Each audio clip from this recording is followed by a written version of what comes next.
जमी उन सबको देख रही थी। उसने आज तक फैमिली होने का एहसास महसूस नहीं किया था। उसे तो बस तेज बनना, खुद को संभालना, लड़ना सिखाया गया था। आर्यांशी ने हैरानी से आर्या को देखा। तभी उसे अपने चेहरे पर कुछ गर्म और कुछ ठंडा एहसास हुआ। उसने अपना चेहरा छुआ तो आर्यांशी की उंगलियों में उसके आंसू थे, जिन्हें उसने कभी नहीं देखा था। आर्या को देखते हुए आर्यांशी को अपने दिल में कुछ महसूस हुआ। उसने कांपते हाथों से अपने सीने पर हाथ रखा तो उसका चेहरा डर से सफेद पड़ गया। न्यूयॉर्क, दीवान फैमिली के हेड के अनाउंसमेंट किसी वजह अगले दिन शिफ्ट की गई। मिसेस दीवान अपने पति से मिलने जेल गई थी। उन्होंने जेल में देखा तो उनके होश उड़ गए। वहां नमम, जेनी और लीजा की हालत बहुत बुरी थी। सामने से नमम दीवान बोले, वी आर सॉरी, हमें नहीं पता था वो लड़की। सामने खड़ी मिसेस दीवान गुस्से से बोली, जस्ट शट योर माउथ। कितनी मेहनत मुश्किलों से यहाँ तक पहुंचे थे, कितना कुछ नहीं किया मैंने इस सब के लिए, लेकिन तुम लोगों ने सब एक झटके में मिट्टी में मिला दिया। जैस्मिन, हम क्या करते, वो लड़की बात को लगभग अपनी तरफ कर ही चुकी थी। जेनी बीच में बोली। जैस्मिन ने एक तीखी निगाह उस पर डाली, जिससे जेनी सहम गई। जैस्मिन उन तीनों को देखते हुए बोली, तुम्हारा बाहर आना लगभग नामुमकिन है। वीडियो लाइव चली थी, इसलिए हर लोकल वेबसाइट पर अवेलेबल है। फिलहाल मैं तुम लोगों को बाहर नहीं निकाल सकती, थोड़ा टाइम लगेगा। नमम धीरे से बोला, तुम्हारा एक्स हस्बैंड मर गया है, कहीं तुमने तो। जैस्मिन गुस्से से बोली, मेरे पास इतना फालतू टाइम नहीं है जो ऐसे ही एरिक गैरी लोगों के बारे में सोचती फिरूं। लेकिन उनके होठों से एक शातिर मुस्कान बच ना सकी, जिसे जेनी ने पकड़ लिया। और इंडिया की क्या खबर है, अगर तुम्हारे अलावा कोई भी इस कुर्सी पर बैठा तो सब बिगड़ जाएगा। जैस्मिन एक चालाक मुस्कान के साथ बोली, ये सब मेरा काम है, तुम अपना देख लो। कहकर जैस्मिन वहां से चली गई। लीजा घबराते हुए बोली, mom what she is saying, हम अपना देख ले, क्या वो हमें नहीं निकालने वाली। नमम वहां से जाते हुए बोले, वो जैस्मिन है, अपने मतलब के लिए अपने बेटे की नहीं हुई तो हमारी क्या होगी, पर फिलहाल तो उसे हमसे मतलब है, इसलिए वो हमें जरूर निकालेगी।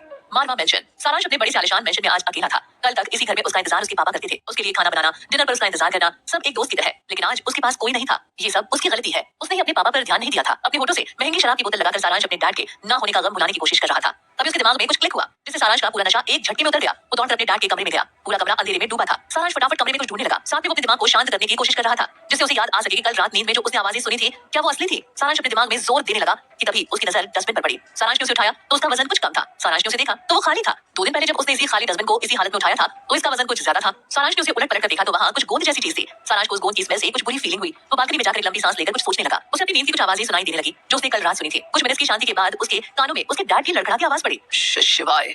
सारांश की आंखें एक झटके से खुली। अपनी लाल आंखों के साथ उसने वो नाम दोहराया, शिवाय।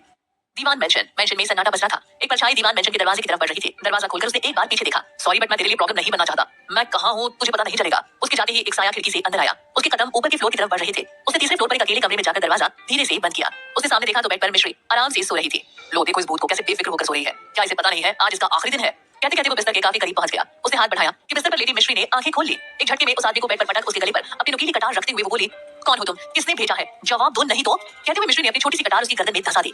जब वो आदमी कुछ नहीं बोला तो मिश्री ने अपनी कटार चला दी। तभी एक साथ कई आदमी उसके कमरे में आए। कुछ दरवाजे से कुछ खिड़की से। मिश्री की आंखें सिकुड़ गई। फोटो पर केवल स्माइल लिए मिश्री धीरे से बोली, सिर्फ नाम की मीठी हूँ, काम तो जहर से कम नहीं है मेरे। चलो तुम भी चख लो, जहर जानलेवा है या छोड़ो जाने दो, मर ही जाओ। कहकर मिश्री अपने सामने खड़े आदमी की गर्दन में अपने पैर लपेटकर उसे जमीन पर गिराकर उसके हाथ, पैर और पेट पर इतनी तेजी से चाकू चलाया कि उसके हाथों की रफ्तार तक देखनी मुश्किल हो गई। तभी मिश्री को लगा जैसे उसका सिर घूम रहा है।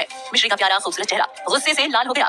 साले कमीने लड़ नहीं पा रहे तो अपनी चालाकियां चला रहे हैं। तुम्हारी जान तो बड़ी बेरहमी से लेनी पड़ेगी, नहीं तो यमराज को क्या जवाब दोगे। उनकी भक्त ने तुम्हें इतनी आसानी से छोड़ दिया। मिश्री की जुबान से ज्यादा उसकी मीठी छुरी चल रही थी। अपने लड़खड़ाते कदमों को संभालते हुए उसके दिमाग में पास का ख्याल आया। मिश्री एक झटके से खिड़की के पास गई।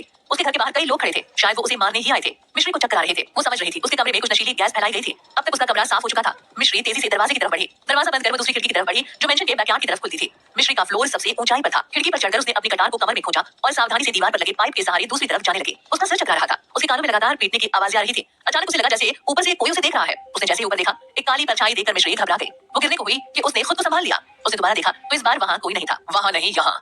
अचानक आई इस आवाज से मिश्री डर गई और इस बार उसका बैलेंस बिगड़ गया। मिश्री आंखें फाड़े उस आदमी को देख रही थी। उसे अपने गिरने से जैसे कोई फर्क ही नहीं पड़ रहा था। मिश्री की आंखें उस काले साए पर ही थी जो उसकी तरफ तेजी से बढ़ रहा था। एक झटके में उसने मिश्री की कमर पकड़ उसे खुद से चिपका लिया। मिश्री की आंखें बंद हो गई। जिसकी बाहों में वो झूल रही थी वो उसे पकड़कर बिल्कुल भी खुश नहीं था। उसने अपनी कमर पर बंधी रस्सी में लगे गैजेट को प्रेस किया जिससे वो दोनों ऊपर की तरफ बढ़ने लगे। जैसे ही वो छत पर पहुंचे उस आदमी ने मिश्री को अपनी बाहों से आजाद किया। तुरंत मिश्री ने अपनी आंखें खोलकर अपनी कमर में रखी कटार उसके गले पर रख दी। अब तुम कौन हो, इतनी जल्दी आए हो, मतलब नजर रख रहे थे मुझ पर। मिश्री हल्की बेहोशी में बोली। उसकी पकड़ कटार पर कस गई जिससे कटार उस आदमी की गर्दन में धंस गई और उसकी गर्दन से खून रिसकर मिश्री की कटार पर बहने लगा। बेवकूफ लड़की, तुम्हारी हिम्मत कैसे हुई मुझ पर कटार चलाने की। मिश्री को यह आवाज जानी पहचानी लग रही थी, लेकिन अपने होश संभालते हुए वो बोली, जो पूछा है उसके जवाब दो। मिश्री की कटार बिना रहम दिखाए एक एक सेकंड पर आगे बढ़ रही थी। सामने खड़े आदमी ने गुस्से से मिश्री का हाथ पकड़ बेरहमी से मोड़ दिया। एक तो जान बचाओ, ऊपर से मैडम के नखरे भी सहो। मैं कोई खूबसूरती का नुमाइशी नहीं हूँ जो तुम्हें अपने खून बहने के लिए जाने दूं। कहते हुए उसने अपनी हुडी की कैप अपने सिर से हटा दी। वो ऋषि था। मिश्री को अपने हाथ में तेज दर्द महसूस हो रहा था। मिश्री की आंखें तो सामने खड़े आदमी के चेहरे पर थी। मिश्री को एहसास भी नहीं हुआ कब वो जाने अनजाने में उस आदमी के करीब जा रही थी। जान, मैं तुम्हें कब से ढूंढ रही थी। कैन आई किस यू। कहते हुए उसके होठ ऋषि के होठों पर थे। ऋषि ने मिश्री को एक झटके में धक्का देकर खुद से अलग किया और गन उसके सर पर रखकर बोला, होश में नहीं हो इसलिए छोड़ रहा हूँ। कहकर ऋषि गुस्से में वहां से चला गया। Delhi rosewood spring. सब हैरान परेशान, कभी वाही को देखते कभी आर्या को और कभी टेबल पर पड़ी फोटोग्राफ को। आर्या गुस्से से बोली, तुझे कहा था ना इस सबसे दूर रहना। फिर वाही दांतों तले जीभ दबाते हुए बोली, क्या करूं, आदत से मजबूर हूं। तुम लोग इतना सब ध्यान में रख रहे थे इसलिए मैंने भी कुछ करना ठीक समझा। आहान सोचते हुए बोला, अगर आर्या की बेटी जिंदा है तो वो। आहान ने आर्या को देखा। आर्या उसकी आंखों से समझ गई वो किसके बारे में बात कर रहा है। आर्यांशी, नो नेवर, वो मेरी बेटी नहीं हो सकती। उसने अपने बाप को आज किस हालत में पहुंचा दिया है ये हम सब जानते हैं। मुझे नहीं लगता वो हमारी फैमिली का हिस्सा हो सकती है। वैसे भी वो ओमकार रॉय की बेटी है, उनकी बीवी जवान है, उसकी बेटी होगी। ये सब बकवास सोचना बंद करो। कहकर आर्या बिना किसी की बात सुने वहां से चली गई। अदिति हैरानी से बोली, इन्हें क्या हुआ अब? आहान ने वाही को देखा, वो समझ गया ये सब इन लोगों की मिली भगत है। वो हल्का सा मुस्कुराया और आर्या का साथ देते हुए बोला, हाँ वो सही बोल रही है, आर्यांशी बहुत क्रूअल है। उसके सामने आर्या सीधी साधी, उसका पति भी साधारण जीवन जीने वाला व्यक्ति है। इनका बच्चा शिवांश की तरह क्यूट होगा। सीधी साधी साधारण जीवन, सब एक साथ ऐसे बोले जैसे आहान ने कितनी बड़ी बात बोल दी हो। वाही हंसते हुए बोली, हाँ हाँ आहान सही कह रहा है, चलो अब बाद में बात करेंगे इस बात पर, सो जाओ अभी सब। वाही तुरंत वहां से चली गई। उसके बहाने आहान भी चला गया। पीछे बैठे चारों लोग समझने की कोशिश कर रहे थे, जैसे अभी अभी हुआ क्या। वहाँ वाही और आहान जैसे नीचे हॉल में पहुंचे, दोनों पेट पकड़कर हंसने लगे। वाही अपनी हंसी रोककर बोली, आर्या वो भी सीधी साधी, व्हाट अ जोक।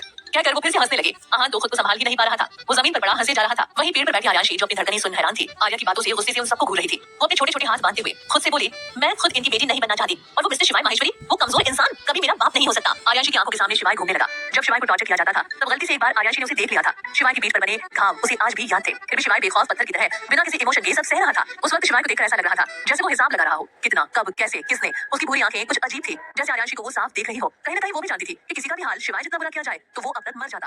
आर्यांशी की आंखों के सामने कुछ हवा की तरह गुजरा और आर्यांशी